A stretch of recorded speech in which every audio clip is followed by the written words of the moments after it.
পৃথিবীতে ভাই বোনের সম্পর্কের মধ্যে একটা বিশাল ব্যাপার স্যাপার কাজ করে, একটা মধুর সম্পর্ক যা কোনো ভাষায় প্রকাশ করার মতো না। আর ভাইদের যদি হয় বড় বোন তাহলে তো কথাই নাই। আমার ভাইয়ের এই ঘড়িটা ঈদের দিন নাকি পানি পরে এটা নষ্ট হয়ে গেছে, তো মাকে বলতেছিল মা আমার ঘড়িটা নষ্ট হয়ে গেছে, এখন হাতটা খালি খালি লাগতেছে। তো শুনেই চলে আসলাম ঘড়ির দোকানে, তাও আবার প্রথমবারের মতো ছেলেদের ঘড়ি কিনতে আসছি। পছন্দ হবে কিনা হবে সেটা ভাবতে ভাবতেই অনেকগুলা ঘড়ি অলমোস্ট দেখা শেষ হয়ে গেছে, কিন্তু কোনোটাই পছন্দ হচ্ছে না। শেষ পর্যন্ত এই 3টা ঘড়ি সিলেক্ট করলাম। তো এই 3টার মধ্যে কোনটা নিব সেটাই ভেবে পাচ্ছিলাম না। আমার সাথে আমার বান্ধবীকে নিয়ে গেছিলাম, ও বলতেছে ছোটবেলার মতো 10-20 করে গুণ, যেটার মধ্যে হাত পড়ে ওইটাই নিবি। আসলে ছোটবেলা কথাটা মনে করিয়ে দিল। যাই হোক, ছোটবেলা কিন্তু আমরা এরকমই করতাম।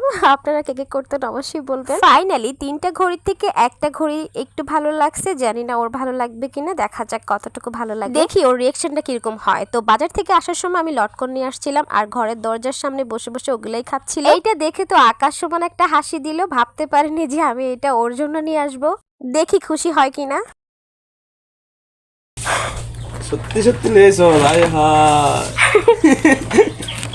আমি ভাবতে পারিনি যে এত সামান্য একটা ঘড়ির জন্য ও এতটা খুশি হবে বা এতটা পছন্দ হবে। ওর হাসিটা আর খুশিটাই আমার জন্য অনেক কিছু। আমি ভাবতে পারিনি যে ও এতটা খুশি হবে। আসলে ভাই বোনের সম্পর্কটা মনে হয় এমনই হয়, দূরে গেলে মিস করা একজন আরেকজনকে, আর কাছে থাকলে প্রচুর ঝগড়া করা, মারামারি করা। ভাই বোন হচ্ছে এরকম একটা সম্পর্ক, নিঃস্বার্থ, পবিত্র, সেখানে কোনো ধরনের কোনো জটিলতা নাই। ভাই বোন মানে হচ্ছে দুষ্টুমি করা, ঝগড়া করা, মায়ের কাছে বকা শোনানো, মার খাওয়া, কিরকম একটা জানি, তাই না?